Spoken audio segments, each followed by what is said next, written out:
Operadores globais do mercado de grãos assinaram voluntariamente há mais de uma década um acordo denominado Moratória da Soja, concordando em não adquirir soja produzida em áreas desflorestadas após o ano de 2008 na Amazônia Legal. Na moratória da soja, o setor privado é representado pelas empresas associadas à ABIOV, a Associação Brasileira dos Produtores de Óleos Vegetais, e à ANEC, a Associação Nacional dos Exportadores de Cereais, que operam no bioma Amazônia.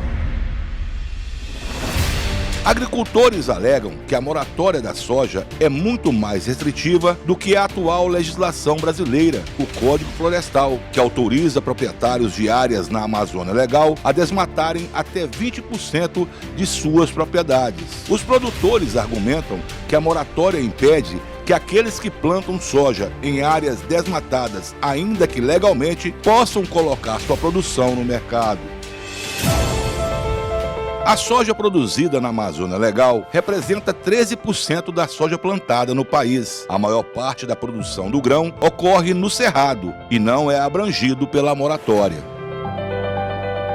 Representantes da AproSoja e do Fórum Agro de Mato Grosso, que também abrange FAMATO, Acrimate, Acrismate e OCB, entre outras entidades do agro, acompanhados pelo presidente da Associação Mato Grossense dos Municípios, Leonardo Bortolini, se reuniram na última terça-feira, dia 30 de abril, com o presidente do Tribunal de Contas do Estado de Mato Grosso, conselheiro Sérgio Ricardo, também com o conselheiro Antônio Joaquim e com o procurador-geral do Ministério Público de Contas, Dr. Alisson Alencar. O diretor jurídico da UCEMAT, União das Câmaras Municipais de Mato Grosso, entregou ao presidente do Tribunal de Contas representação de 127 câmaras municipais de Mato Grosso que contestam a moratória da soja no estado. Durante sua argumentação, Tiago Rocha apontou para pontos importantes sobre as dificuldades criadas pela moratória da soja nos municípios.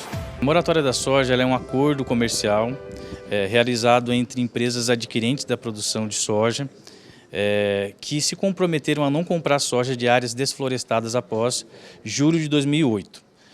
Nesse caso, toda a controvérsia está na situação de que essas empresas não adquirem soja de áreas legalmente desflorestadas. Então, aquela propriedade que tem o licenciamento, tem autorização, eles se comprometeram a não adquirir, né? Há o debate sobre a liberdade econômica, mas aqui nesse caso nós estamos falando sobre uma organização do mercado. Então, mais de 90% das empresas do mercado se organizam, criam um sistema que transita informações sobre os produtores rurais para criar uma lista negativa.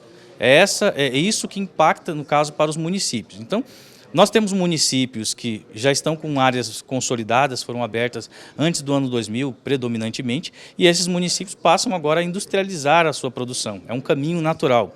E aqueles municípios mais novos, que já estão num bioma que você tem uma possibilidade menor de abertura de área, de produção de uma atividade econômica, no caso da Amazônia só 20%, ele ainda tem o problema de não conseguir comercializar, porque todo o mercado está dentro de um acordo para não adquirir dele. Então, isso acentua as desigualdades regionais, é o entendimento, né, dos municípios e dos prefeitos, de que nós precisamos dar condições para que esses municípios, esses proprietários rurais possam cumprir com a função social da terra. Porque a função social da terra se você tem uma propriedade que é um bem que ele se esgota, ele não é um bem infinito, você precisa ter utilização desse bem. Você não pode ter uma propriedade só para fazer especulação imobiliária, isso está no Estatuto da Terra, isso está na Lei de Reforma Agrária. Você precisa utilizar esta área até o limite da lei e na maior produtividade possível para conseguir gerar emprego, renda e ter uma atividade ali com sustentabilidade. O diretor executivo do Fórum Agro MT, Xisto Bueno, na oportunidade, fez um resgate sobre diversos pontos contraditórios desde a criação da moratória da soja. Opinião compartilhada também pelo vice-presidente da AproSoja Brasil e presidente da entidade em Mato Grosso, Lucas Beber, que fez outros destaques, apontando os prejuízos aos produtores.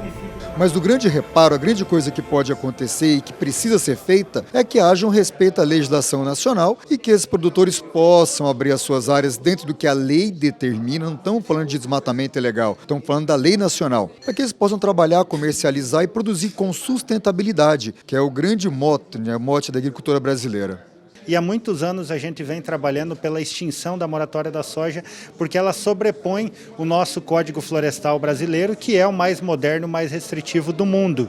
Ou seja, ela viola não só a nossa legislação, como a soberania nacional do nosso país. E a Biov ela é composta por 94% das empresas compradoras de soja. Então a gente entende que é um cartel, né, que tem prejudicado muito o desenvolvimento do estado do Mato Grosso e de todos os estados incluídos dentro do bioma amazônico.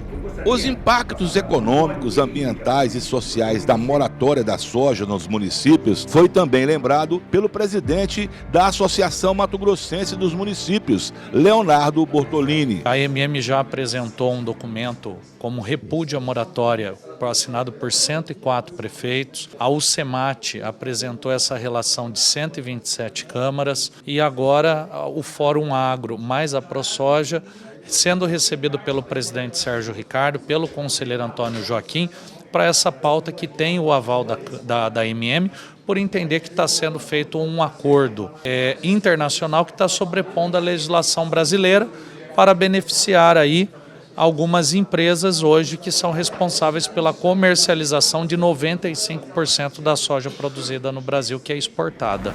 Os conselheiros Sérgio Ricardo e Antônio Joaquim, após ouvirem diversas argumentações contrárias à moratória da soja, falaram sobre os próximos encaminhamentos da presente pauta no âmbito do Tribunal de Contas do Estado. Vamos participar de um grande evento, um evento de discussão política dessa situação, que é com as câmaras de vereadores, com o governo do Estado, com a Assembleia Legislativa, e o tribunal vai como mediador, né? O tribunal tem essa condição hoje, com o nosso programa de mesa técnica, de buscar consensualismo, nós vamos como mediador. E pode ser que isso se torne a necessidade de criar uma mesa técnica para enfrentar esse problema com todos os personagens sentando e encontrando uma solução. Quero cumprimentar o presidente Sérgio Ricardo por essa iniciativa, pela sua coragem de assumir a liderança dessa discussão, e tenho certeza que nós vamos encontrar uma solução para essa questão de tanto interesse público para o nosso Estado. Ao final da reunião, o presidente do Tribunal de Contas do Estado falou sobre os posicionamentos apresentados, avaliou a reunião e já anunciou um novo encontro de trabalho com a participação de todos os envolvidos, inclusive com a participação de representantes da pecuária e dos representantes da governança da moratória da soja. Tem 127 municípios do estado de Mato Grosso que não concordam com a moratória nem da soja nem da carne. E o que a gente observa? É que essa moratória ela está prejudicando o crescimento da grande maioria dos municípios do estado de Mato Grosso. Nós somos um estado com muitas desigualdades. Nós temos municípios riquíssimos que eles continuam enriquecendo. É importante o agronegócio. O agronegócio é a sustentação da economia matogrossense. Mas tem municípios que estão muito enfraquecidos e estão enfraquecendo cada vez mais. E a defesa é que a moratória da soja e da carne ela está atrapalhando o crescimento e o desenvolvimento da grande maioria, da totalidade dos municípios do estado de Mato Grosso.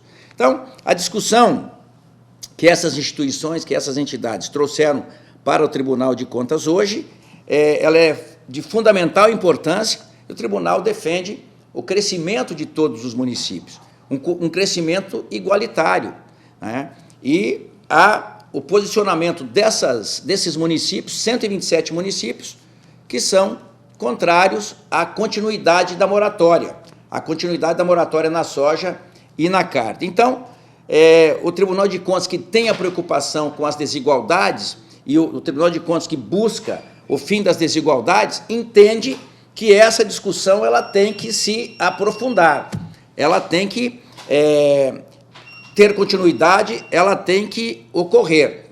Então, diante disso, nós vamos participar de um grande encontro com todos os vereadores, prefeitos e entidades no dia 28 de maio, aqui em Cuiabá, e já vamos implementar, vamos instalar uma mesa técnica aqui no tribunal. Então, a mesa técnica é um instrumento muito importante que o tribunal utiliza para buscar fim de conflitos, para buscar convergência. Então, nós vamos implementar aqui no Tribunal de Contas uma mesa técnica que vai discutir a moratória da carne e a moratória da soja. O presidente comentou ainda sobre os incentivos fiscais previstos para o próximo ano. Por exemplo, o que a gente observa na programação e no planejamento do governo do Estado de Mato Grosso, para esse ano de 2024, é mais de 14 bilhões em incentivos fiscais. Então,